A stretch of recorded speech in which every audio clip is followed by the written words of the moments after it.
Hey, welcome guys. Happy Friday. Hopefully everybody had a nice week.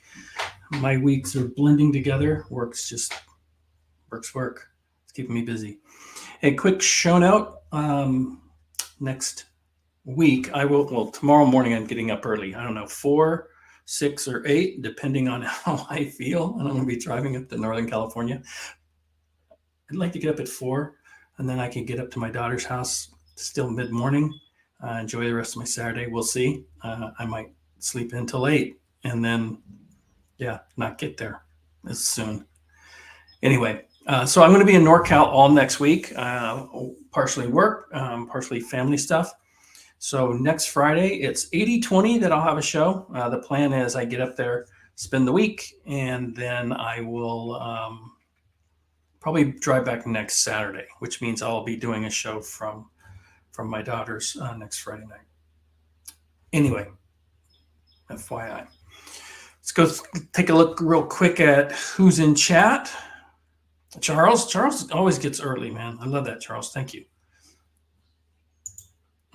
Okay, boss. He sent me something that I totally love. I'm not gonna show it because I'm not sure what the copyright is on it. It's a music video.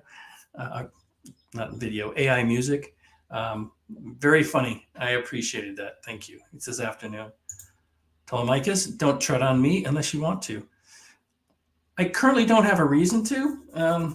Give me a reason, Telemachus. I don't have a problem. I'll tread on you. It's what I do. Anyway, guys, thanks so much for joining me. I appreciate it. Quick update on the Postcards from the Front Game Jam. As of today, you have 1 month, 5 days, 5 hours, and 57 minutes before it closes. Basically, I extended it into May the 4th, and then I realized afterwards, May the 4th, that there was nothing behind that other than an honest coincidence. So anyway, you've still got, what is that, ballpark 5 weeks. Currently, we've got 24 people have signed up. We just have Erich's game, and we're going to look at Erich's game tonight. And then we're going to get into some design on Drachen. I've got, you guys gave me some thoughts last week. I kind of mulled that around. And again, one of my goals with this particular podcast show, whatever you want to call it, is that it's my time to kind of decompress from work and just everything else, and actually get a little game design and talk game design with you guys. So once the game jam is done, then I've got either Richtofen or Coast Watchers. And the Coast Watchers one, and I'll get into that in a little bit, why I want to kind of dive into that with you guys. But that's going to be a choose your own adventure style game that I plan to self-publish on Amazon KDP, much like people like Thomas Van Hare did. He's got a lot of stuff coming out, man. He puts me to shame. He's an awesome guy. And at some point we'll have him on. Now he's in Sweden, so if I have him on, what I might do is record an interview with him and then show it live, but it'll be recorded, but at least we can watch it together kind of thing. What did Charles say? From my soccer shoes and cleats, if in the garage, 35 place shoes. You mean football shoes, boss. In my household, we call it football, not soccer. Although I coached soccer for many years, I don't call it that. Yeah, Lysander. That's going to be fun. I've kind of skimmed through the rules. It's going to be the next gameplay video I put on the channel. I really like what he does with his game designs. He really does the research. He's a sharp guy. So I highly recommend if you're going to look for any games, and they're all on Amazon. Although I wouldn't call his designs or his games truly book games.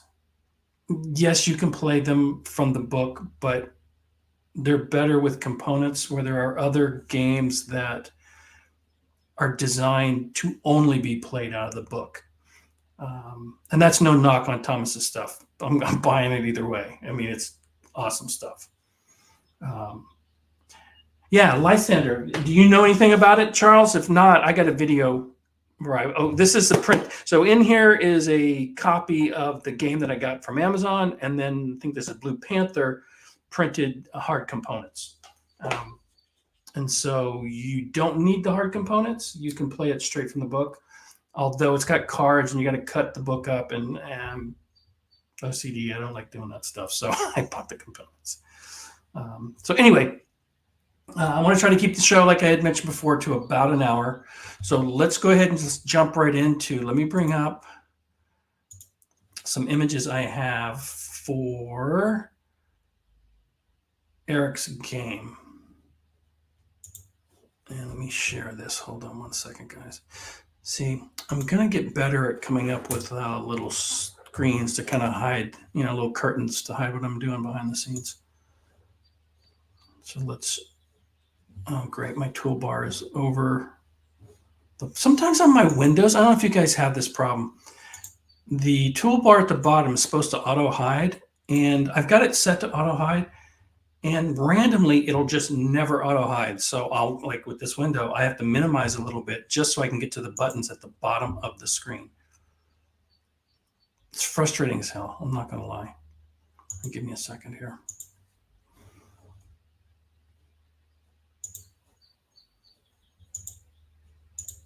Okay, we're going to do the entire screen. So you're going to see everything. Here we go. Okay.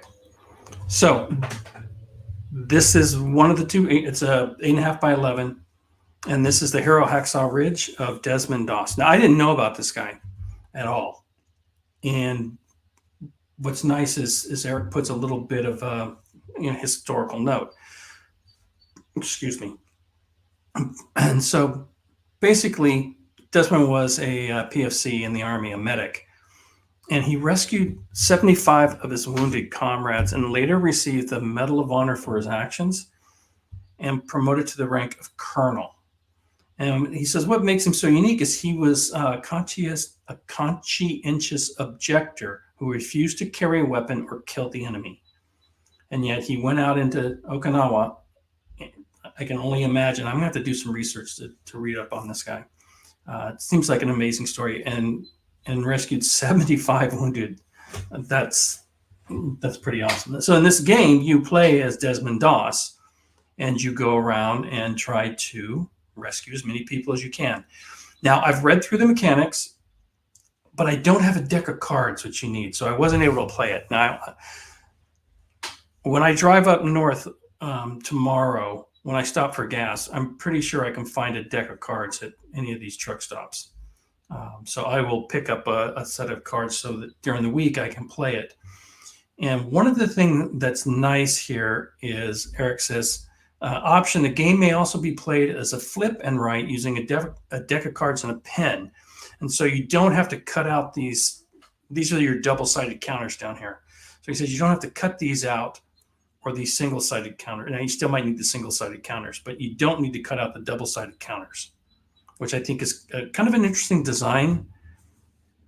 I don't want to say choice, but when you as a designer can give your player other ways of playing your game, making, I don't want to say there's a lot of barriers here. I mean, it's a deck of cards and pencil and stuff. But the point being is that he went as far enough as to say, okay, if you don't want to cut this stuff out for whatever reason, you can still play it as a flip and write, which I think is, quite honestly, is pretty darn cool. And then this is your map. Now, my understanding is as you move Desmond through this map, these hearts, so when you flip over cards 2 through 9, it looks like you take out all the face cards. Then this face or this suit is going to tell you how many survivors you got. So we'll go over the turn sequence. And again, I haven't played it. So what I'm going to do is I get a chance to play it on the road. I'll do it as the flip and write. Then I can talk a little bit more about it next week. Plus, if we get any other entries. Maybe I'll get a chance to pull those up. But you do some Imperial Japanese Army casualties. You flip a card for the danger suit, and then you reshuffle. So obviously, danger, you don't want that. And then you're going to move around the board again and try to collect as many casualties as you can. And again, you're going to shuffle the deck. And I'm sorry I haven't read I probably could pull up the rules again, and we can look at these. Sequence of play, yeah. Draw 3 cards. Danger suit automatically ends. You become too hot at the moment. Okay. Oh, okay. So you flip over 1 card, see what the suit is, then you shuffle it, and then you draw 3 cards. And as you play those, if that suit comes up, then you don't get to play those 3 cards. That ends your turn sooner. Okay, interesting. I like that.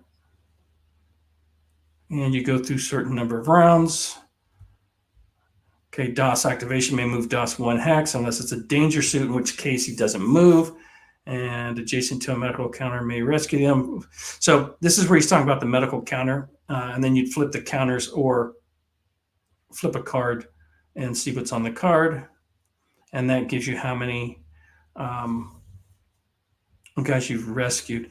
So you're going to have these medic cards or chits that you're going to place on the play area that you're going to move between. And when you get to one of those, that's what you're going to flip over, or again, a playing card to determine how many you rescue.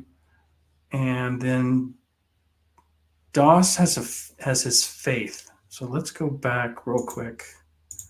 So you see here's a faith track, and various things will decrease your faith track, and then once DOS runs out of faith, that ends the game. So very interesting. One of the things that I really appreciate and love about the Game Jam is that you get these types of designs that are unique, or topics that you're not going to see covered, because this probably doesn't play well as say a 2-player game or a very large game in general. Let me get back to my screen, guys. Let's see if I can find where I'm at. Here we go. I'll get caught up real quick. Oh. Yeah, let's remove that. Sorry. Such a hack. Yeah. Anyway, cut the book. Never. Yeah, see, Charles, I just can't do it. That's why I bought all the components. I just couldn't do it. Oh, 100 saved. Okay. It's probably one of those things where when it started happening, people probably weren't keeping track or counting, right? It's like there's a lot going on. And then all of a sudden you just continually see DOS show up, with injured comrades, and you start taking notice. And so at that point, people are probably trying to remember what the count was. Either way, that's an amazing number. 75 people. Excuse me. Just burping. Oh, wash that down with a cold one.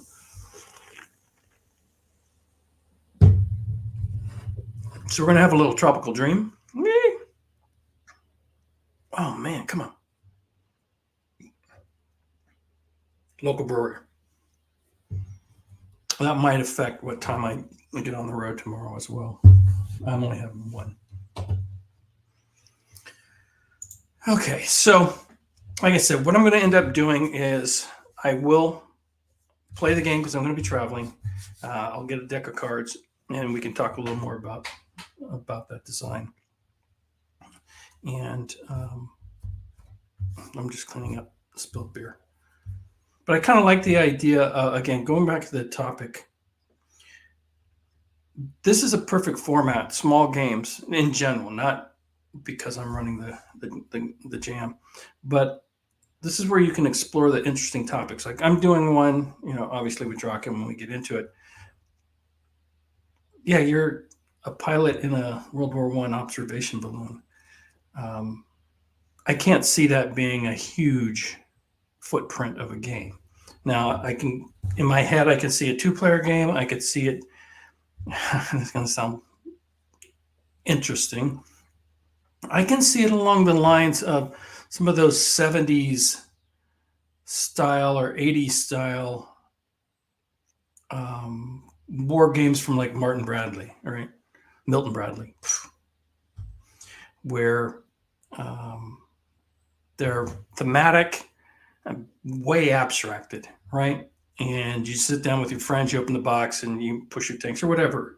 I can't think of all those Stratego, something along those lines. I could see Drachen publish something like that, right?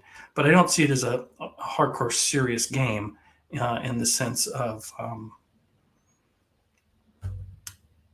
like Case Blue or something like that, obviously. And again, that's where the small format comes from. Hi, Eric. We're just talking. I just covered your game for about 10 minutes there, boss. I haven't played it. I did read through the rules, mostly. Still trying to understand them. I'm going to be traveling next week. I will get a deck of cards. I didn't have a deck of cards, strangely enough. And then I'm going to play your game. We'll talk a little bit more about it next week. But I was talking about the subject matter and how I find that really interesting, that in the small footprint games, we can explore these types of topics. And we had one last year with medics, and now we have one this year with medics. And by the way, yes, I forgot Eric's name last week. Shame on me. But what I didn't forget, this is Eric's 3rd game he's entered into the Postcard Jam. So 2 more, that'll give him 5, and he'll be an ace. So get to work, boss. You're not quite there yet, although 3 is still 2 more than me until I get mine in. Yeah, something like that. I'll be at 2.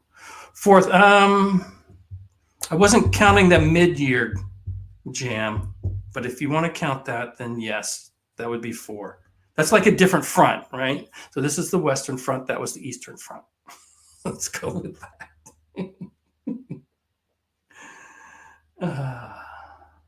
Yeah, a hat trick.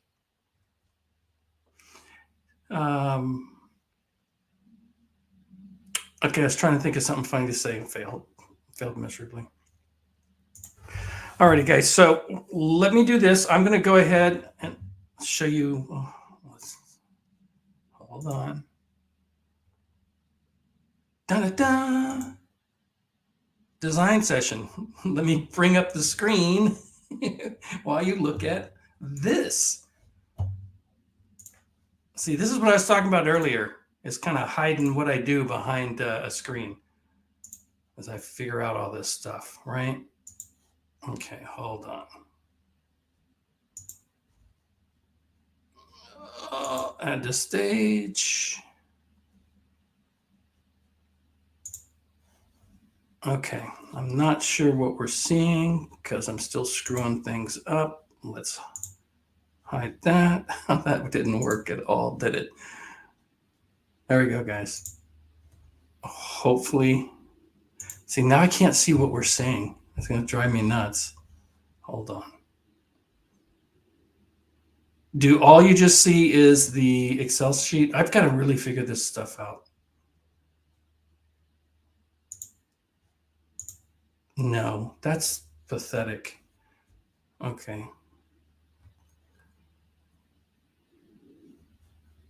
Let me remove this and let me try adding. Okay, I'm going to close that. We're going to try this again, guys. Sorry, it's been a while since I've done this presenting, and obviously I'm mucking it up horribly. So we're going to present, share screen.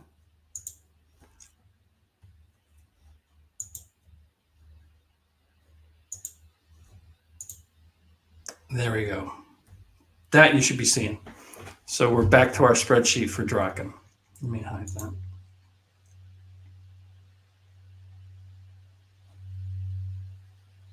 At least I hope we are.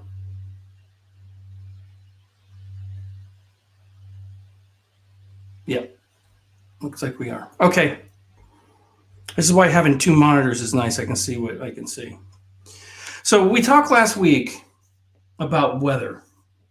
And one of the things I did, I thought a lot about it actually. And we had come up with high winds, rain, thunder showers, cloud cover, fog, snow, a bunch of different things. But keeping in mind that this is a small footprint game and I don't want it to be about weather, what I did was I went back to that and keeping it at one six-sided dice and using a dice modifier based on the weather. One was that I was thinking I would have the weather, it'd be so inclement that you wouldn't be able to go out on a mission. But this is a game about going out on a mission. I don't want you to lose time by not being able to go out. So that's just a design choice. The other way would have been fine. It just would have made it one less session to gather data, get information. And so I might put it back in, but my thinking is I simplified. So instead of high winds, rain, and thunder showers, over here, you're going to see I have clear, meh, and bad weather. I'll come up with a better name than meh. And then a dice roll modifier. So when you're going to roll your six-sided dice, 4 out of 6 times is going to be clear. Okay? Then you're going to have one that's a -1 dice roll modifier and one that's a -2. And the -1 and -2 are going to come over here to your spotting table. So if I go out in bad weather and I get to a height of 3, I'm going to basically -2 on my dice roll, right? So it's going to really hamper the data that I can gather and collect. And then what I did do, and we'll get into this end game theory. So I kind of abstracted the weather down from what we were talking about to one simple table. I didn't want to roll for weather and then go, oh, we got weather, go to a weather table and then roll. Because again, with the six-sided dice, how many different dice modifiers am I going to have? And I thought -1, maybe a -2. I'll play with the -1, -2. I don't think it's going to go much more than that. And then coming up with some generic terms, bad weather, and maybe meh. Come up with another name for that. And then that's just going to affect your results over here on this particular table. And if it's clear, now I did think of maybe a +1, maybe normal weather, and then super clear or something like that. So we get a +1, say in this location here, right? So, okay, maybe I can just do it like that. If you roll a 1, you get a +1 modifier over here. So that's probably not a bad idea. Okay. Again, I apologize for having to bounce back and forth here just to check things.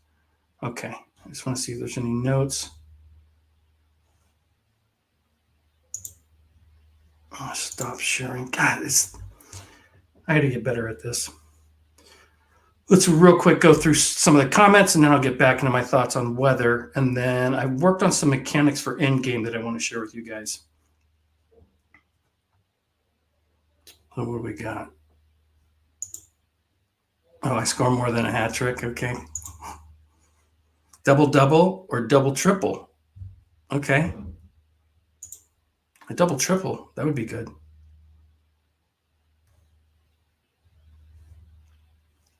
Okay, there we go. Erich, I was talking earlier about, again, you heard me a little bit about the topic. I really love what you're doing with that.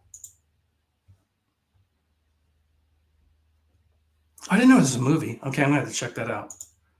And then Vigilant says, there are apps for simulating drawing in case it helps short term. Okay, I'm not sure what that's.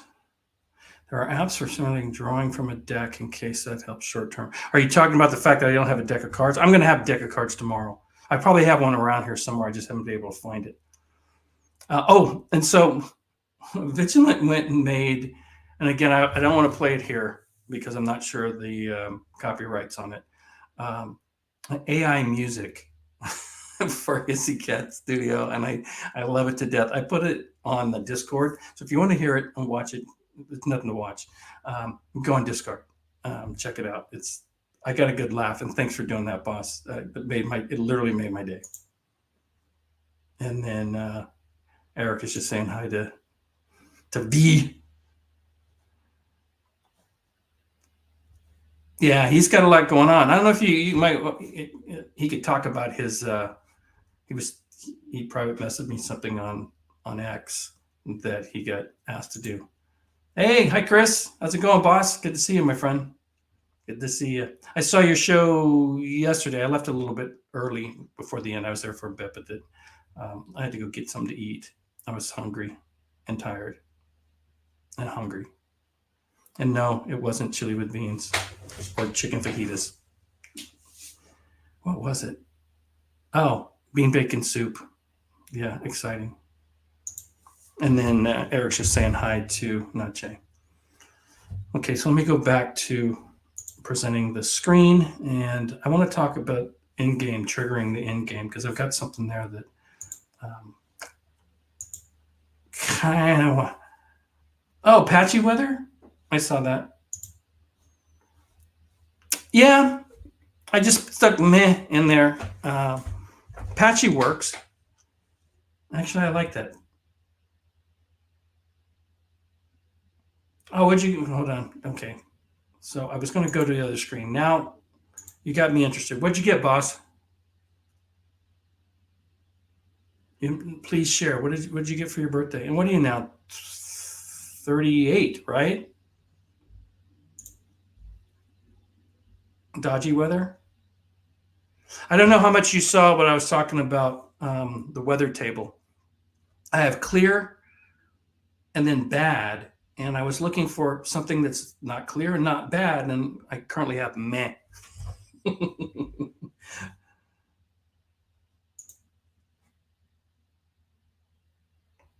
I got a bunny football game still happening for this jam. Cool.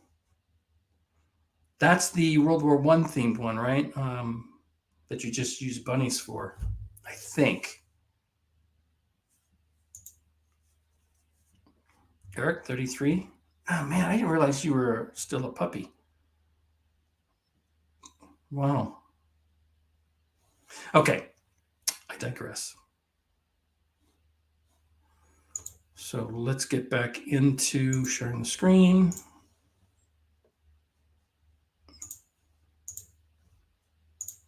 There we go. Okay, so again, taking the design idea, trying to keep it to work with the 1 6-sided dice and not having too many tables, although this game's going to have quite a few tables. It's just the nature of it. Clear, clear, clear. I can probably still call it clear, maybe light clouds, I don't know. And then sketchy or dodgy weather here. And that's, again, you're going to get a -1 and a -2, and that goes to your spotting table. So again, real quick, I'll go over the sequence of play. I think the question was, do we run the weather chart pre-mission or kind of after you've decided what your mission is? I think I'm going to go pre-mission at this point. So you're going to roll on your weather chart. And here's what I don't like about this. In all honesty, I like to keep things simple, even my train of thought. So while you're playing, if you roll this, you have to remember it by the time you get to your spotting table. I almost want to, when you get to the spotting table, check weather, then roll on the spotting table. Actually, I like that better. It kind of gives an easier flow. You don't have to remember what that dice roll modifier was, because you're going to roll on a mission table, right? And for the most part, it's going to be a frontline reconnaissance. And I still haven't worked on the artillery spotting mission yet. That'll come in a week or two. Frontline, you're going to roll for your encounter depending on what height your balloon is at, right? And then there's going to be the resolution of any encounter. And that's kind of what this damage inflicted is here. And it deals with the AA table, right? Depending on your height. And I'll spell this out a little better, and I'm going to start cleaning up these tables. I haven't actually rolled a mission yet. That's what I rarely do that. Normally I'm play testing as soon as I get stuff to play test. This one, I'm actually doing a lot more thinking and trying to get a flow down. I haven't rolled the dice in anger. But so you're going to go get a mission and roll for an encounter, resolve that encounter. That then allows you to go to your spotting. So then at that point, you roll on the weather chart, check for your spotting, and on your spotting, get your results. Now, you'll see here I've added a column, in-game dice roll modifier. So I have a table here, and this could be, I'm going to do it as a table simply because there's going to be a lot of tables here, and this way you don't have to think. On turn one, you're going to roll a dice. Remember I'd mentioned I was going to go a certain number of rounds without worrying about the game ending. And I decided, no, this is a push or luck game. I always want you thinking about, I've got to get information as quickly as I can. You don't have any free turns per se. So once you get through the first turn, you're going to roll for end game. So the game could end first turn. You don't know. So you're going to roll a 6, it ends. On turn 2, 5 or 6. And you can see turn 3, 4, 5 or 6, all the way to turn 6, and I say the game ends. And the reason being is based off of the results of your reconnaissance, you can get a dice roll modifier of 1 to 2. So for example, if on turn 1, I end up with getting a 5, and these, I'll change the descriptions of these. That gives me a +1 dice roll modifier, which means I know that turn 1, the game's not going to end. Now, this doesn't go into the next phase, but now I go to turn 2. If I happen to have another really good set of reconnaissance, gather, and this is again with the frontline mission, and I can get a 1 or 2. So if I roll a 2, I'm going to confirm that I get it. Now, the only time this doesn't come into play is on turn 6. That's the last turn. You don't get and roll to see if the game ends, which is the last thing you do in the turn sequence. The game ends. So you won't get to, you can maybe get to turn 5 and get a 2 dice roll modifier of 2 and save off the game ending on, say, turn 5, but it will end on turn 6. So you don't need to worry about any dice roll modifiers at that point. So I think that's the basic mechanic for game length. 6 turns, could end turn 1 through turn 6. Let me pop back over to the screen and see if there's any comments. Let me remove that. Okay. What do we got? 54. Dude, you seriously do not look 54. I'm just saying. You look good, my friend. What do you say? You're not, Erich? You're not that old, boss.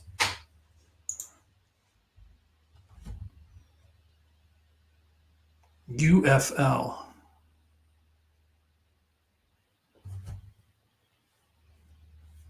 Okay, I'm reading this. Let me read it out loud. I bought tickets to the UFL game on June 1, my birthday, actual St. Louis Battlehawks versus San Antonio Brahmas, and 2 liters of the important stuff. UFL, is that that's obviously a football league? Is that like the United States Football League, kind of an amateur league? Oh, not amateur, obviously, a minor league. 54. Yeah, we got to that point. Young pup, not young pup. Okay. Here we go. So the AA, yeah. So what happens is on the encounter table, so you're in your balloon, you're going up 1, 2, 3, and you get an encounter, and that's basically at this point enemy aircraft come to shoot you down. And depending on your height will have the effectiveness of the anti-aircraft. And the way I have it set is the higher you are, the less effective they are. They've got a cone they're shooting, right? And again, I'm abstracting this quite a bit. And so as you start to come down, then you're going to have more anti-aircraft protection, lack of a better term. and that's going to shoot. So the way the resolution will work is you'll roll for an encounter. You'll say 3. Okay, I've got 2 or 3, and I'm going to play around with these numbers. You're going to have 2 or 3 enemy aircraft that are trying to shoot me down. Okay, I'm going to check my height. I'm going to roll on anti-aircraft, eliminate some aircraft, and at that point, whatever's left, they're going to roll for damage. So I have a damage chart. I'll go back to it here in a second. And they're going to roll for damage. I have 10 hit points. So if I get shot down, obviously the game ends. And the object of the game is to get enough, you do enough reconnaissance and gather enough information to thwart an enemy offensive across the no man's land into your lines. And so you're going to be, and I'll get into, even though I haven't got it yet, there are going to be anti-aircraft spotting missions. So you're up there and you're going to direct the anti-aircraft artillery. So you're going to direct your artillery fire into the enemy lines and hopefully at the enemy artillery. And again, I'm oversimplifying World War I, but a lot of these battles started with just a huge, like 6-hour artillery barrage to soften up the enemy lines before they would charge across no man's land. And again, I'm oversimplifying it, okay, for the purpose of this game. So what you're trying to do is you're in your balloon, you're going to spot where troop movements are and various other things that are going to give you a certain amount of victory points at this point. But you need to get a certain amount to thwart or minimize the effect of the enemy's offense, from completely disrupting it to where they don't even attack, which would be a major victory, to maybe a marginal victory where maybe they get the attack and they push you back your front lines 100 yards or something. And again, I'm going to come up with the scoring on that so that there is some variance. So it's not just win or lose. It's going to be a degree, right? From a decisive victory to a decisive loss. You gain, it ends in one turn, right? You go up, you get some recon, and the game ends because they just came across the no man's land earlier than anybody thought, and you're done. Okay, let me get caught up here. Thank you, boss. I appreciate that. 70. Wow, Charles.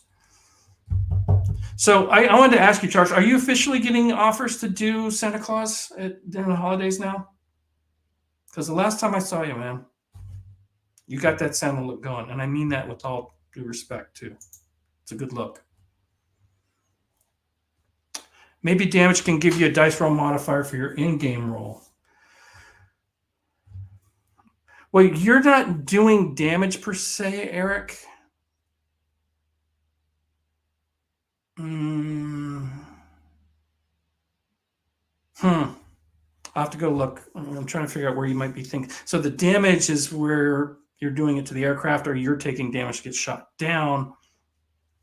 The dice roll modifier to affect the end game is based on you got a certain amount of intelligence, and that has put off, and you realize, oh, they're not attacking today, and that's kind of the idea, right? It's like, you got enough information to know, yeah, it's not today. Again, I keep saying this, but I'm taking a huge abstraction here with some of this stuff.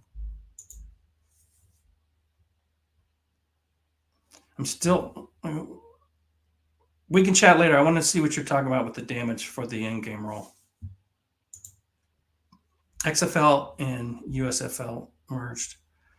So somewhere in my closet, I actually have a T-shirt for the San Francisco Demons. I had bought season tickets to the very first year for the XFL when they played in AT&T or whatever the park is called now. And it was like $125 for 6 games. Yeah, no, I know it's pro football. It's not the NFL. That's what I was getting at. Erich, you're giving me ideas for a Zeppelin game. Okay, so I have a small collection of Zeppelin games, and there's one from Compass that I need to get. So yeah, if you do a Zeppelin game, dude, I'm in.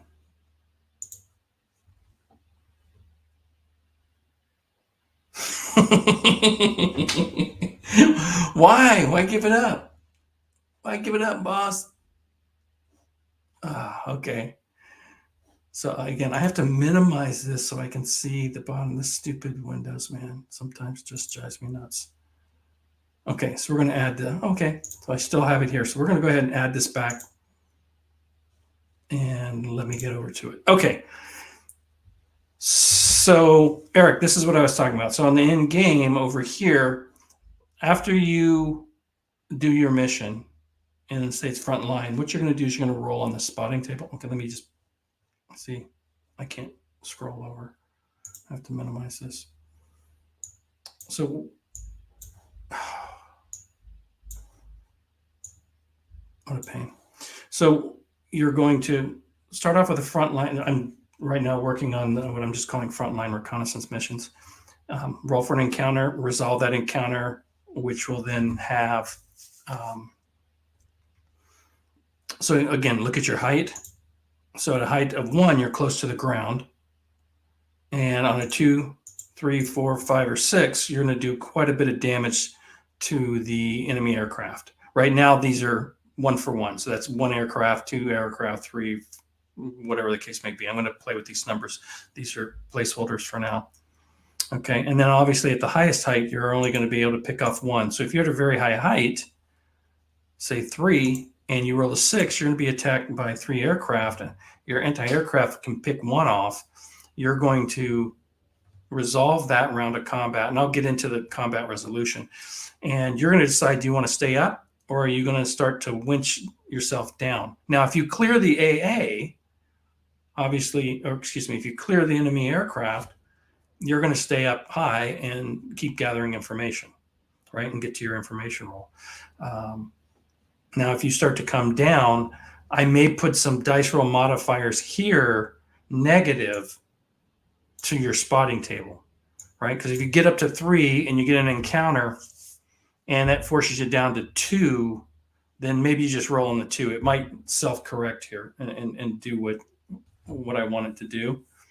And then based on the spot, the number here in this table means you get 1 or 2 rolls. If you rolled it, if you get a 5 on a height of 3, 5 or 6, you're going to get 2 rolls on your results table to see what information you gathered. So I guess in theory, if you had 2 and rolled 2 6s, you could get +4 dice roll modifier, which I'm going to leave in because that's fine. That's like a double plus win. And what I don't have, at least the framework for, is the victory conditions. Like how many, I'm calling these victory points, 1, 3, 5, 7. That's totally abstract. And then if you get a 5 or a 6, massive troop buildup, major offensive detected. And I think I misspelled that. We're about later. And then your next mission is an artillery spotting mission. And the artillery spotting missions, I want to be kind of like the treasure room, where you can get more victory points there, because the frontline stuff is going to tell you maybe some troop movement again. But if you can knock out their artillery, that's really going to put an end to their offensive plans, at least, again, in my mind and what I'm thinking of at a very abstract level. Okay. So those are the 2 things that I kind of was working on this week. Again, a weather chart and an end game mechanic.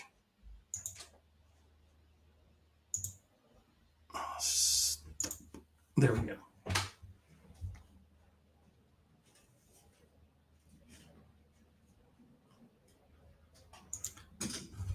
Yep, that's the one, boss. Compass Zeppelin Raiders. It's on pre-order. I've got one pre-ordered. So yeah, that one looks very interesting. And then I got an SPI game, first air battle over Britain, which is Zeppelins. I need to crack that open and clip the counters and play that. The German observers did later in the war. So I was thinking about putting a parachute in. Let's talk about that. So if you're up there and you're being attacked and it looks like you might take enough damage to get shot down, or you do get shot down, that's going to have maybe a plus modifier to the end game. Maybe that's where you're going, Eric. So when you're taking damage and you lose your balloon, well, if you get shot down, what I was saying is that would be an end game condition, but maybe I make that as not as a definite, because I'm sure they have more than one balloon, right? But you as the pilot would be killed unless you had a parachute. Okay, I'm gonna have to think about that. It would be, I like things like that when I'm designing a game to give it some flavor, right? Like, oh, I got shot down, I parachuted. And maybe that parachute gives you a roll to see if you survive to avoid end game, maybe.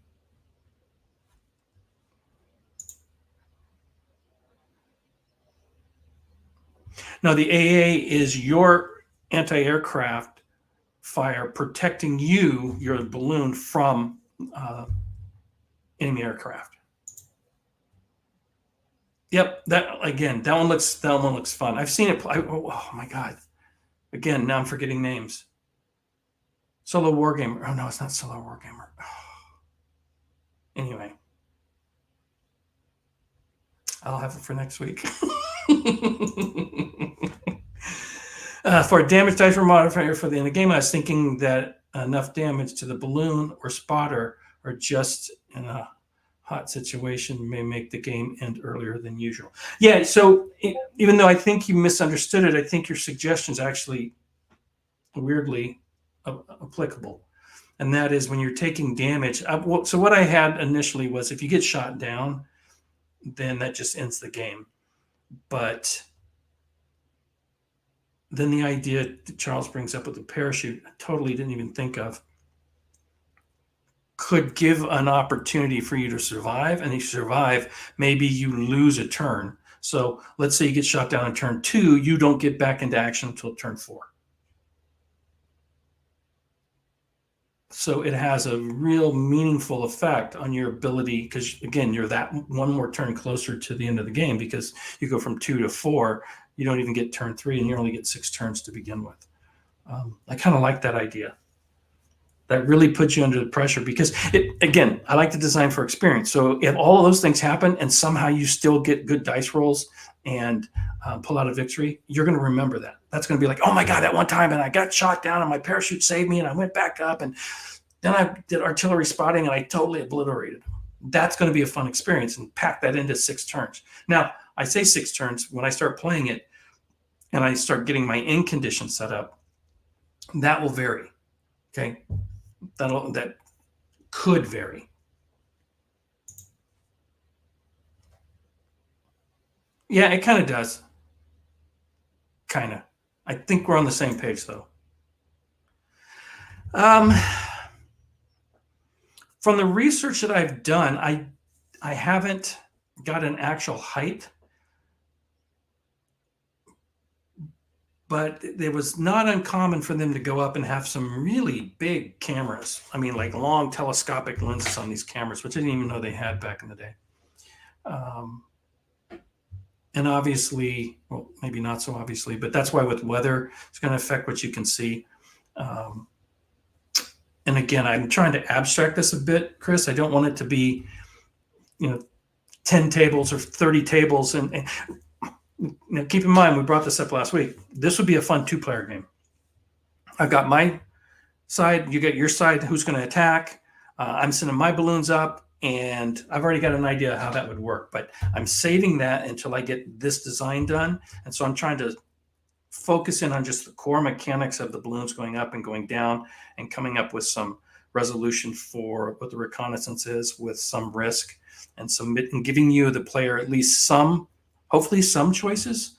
I don't want it just to be roll. And you can choose your height. And like I was saying, one of the things I don't want the highest height to always be the obvious, just always goes high. Now that may have been the way it was in real life, but for gameplay, I want there to be maybe a reason to stay at, say, height 2, because it's safer, and in the long run, maybe that's the better play. I don't know.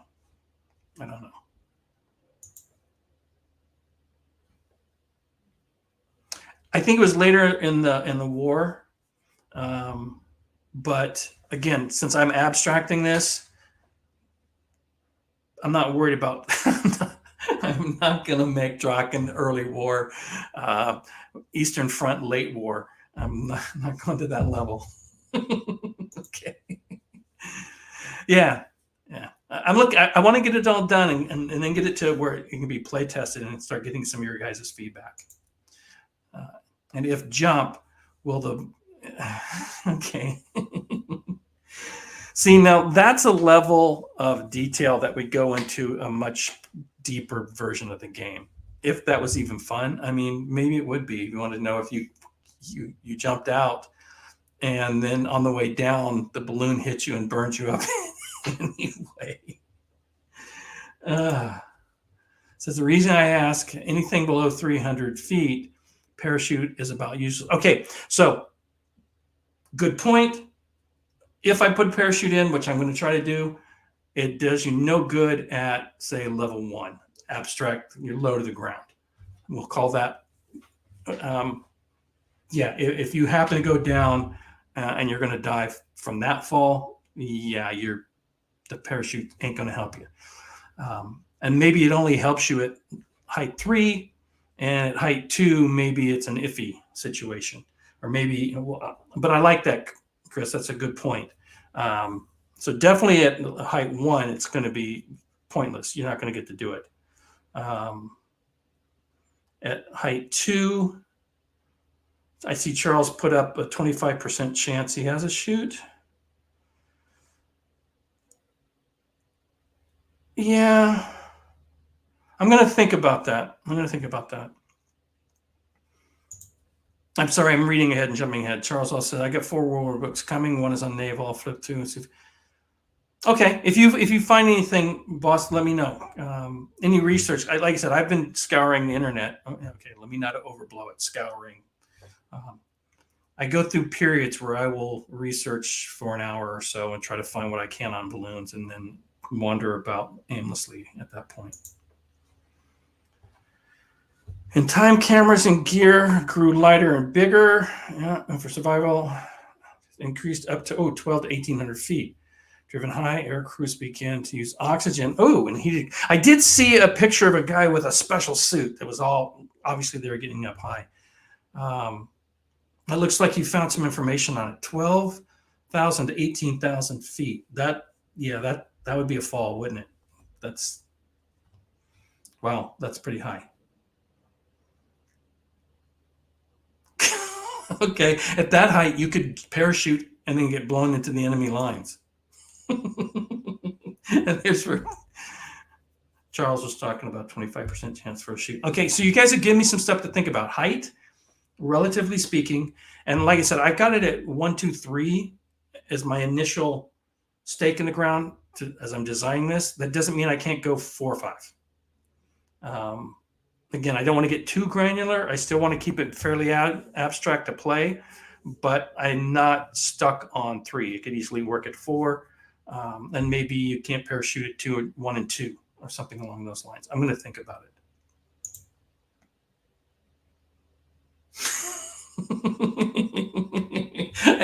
I don't know if I'd want to, how I'd get that fact in there, boss.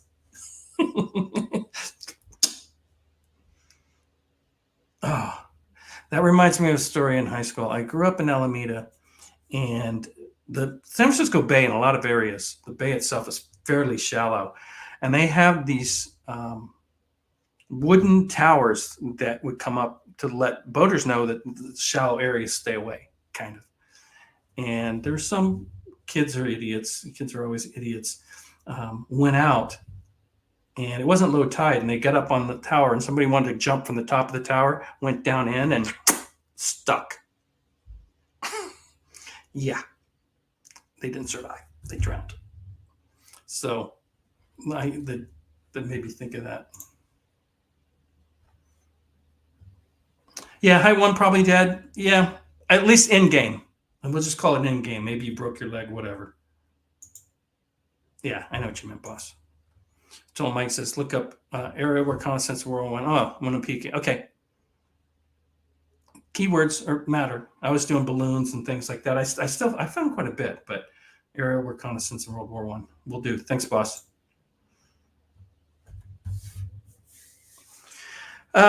Keep in mind, I've only got a 8.5 by 11, and if I can, I'm going to try to get it down to, and I don't think I can, but try to get it down to a postcard size, 5 by 7.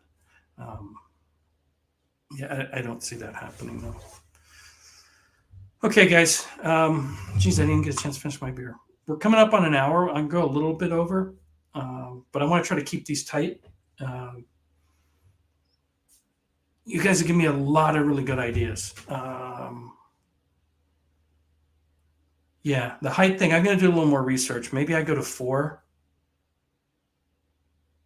And then I think that the thing that I don't have a direction on at this point is that in-game, not ending the game, not that in-game triggering mechanic, but victory, the various types of victory. I mean, obviously there's total fail, total failure, total victory. I can go to any board war game set of rules that use those terms: marginal victory, decisive victory, whatever.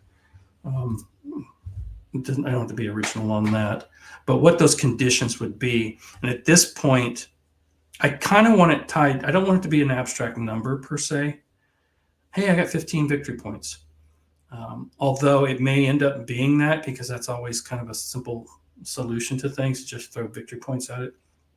I'm thinking more of, let me call it a conditional victory, meaning we were able to not, and again, I'm just thinking off the top of my head, with our, because I haven't got the design yet done on the counter battery fire with the artillery missions, that based on the information you gather, there might be a dice roll, a table with a dice roll modifier for the effectiveness of your fire that you're calling in. And based on that, that's going to give you a condition that might thwart the offense from coming over. You might do some, but not enough, where they still get some artillery fire cover on your side, causing a certain amount of casualties. And that might be like a marginal victory, right? As opposed to, say, a decisive victory. And then obviously the flip side would be a marginal loss, where they came across, you did some damage to them, but they still got their objective, which I guess a loss is a loss in that sense. And a decisive one is they blow through the lines and you're POW, even if you survive, something along those lines. I think those would be the 4 levels. I don't think I want to go beyond that. So a decisive and marginal victory, and a decisive and marginal, I guess you could have a draw. We could have 5. I'll think about that. We don't need ties. This isn't football. Victories are losses, right? Anyway, guys, I really appreciate you jumping in and doing this design with me. Like I said, I want this to be kind of a weekly show where we get into doing some design. And if you've got some designs and you want to come on and sit here and yammer with me about what you're doing, definitely reach out to me. One of the things that I learned from a number of people in this community is to keep it about the community. And somebody like Chris does a really good job with that. And so I want to mimic that as much as I can, and get you guys involved and steal your ideas. I mean, get you to share your ideas. So anyway, we're right at the hour mark. I appreciate it. Like I said, I'm traveling next week. Get to see the grandkids, try to get some gaming in. 80/20 on a show next Friday. If not, I'll be driving back Saturday. I'll probably be too dead to do on Saturday, but I want to try to keep at least a weekly, try to do them Friday nights. And we'll see what I come up with. Thanks, boss. I appreciate it. And PM me later. I want to know how the business is doing for you. I'm excited about that.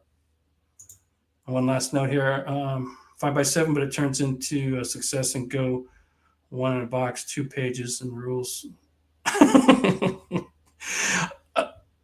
Next week, I'll talk about where my mind is on a 2-player game for this, because I think this would be a really fun 2-player game. Anyway, guys, I'm going to say good night.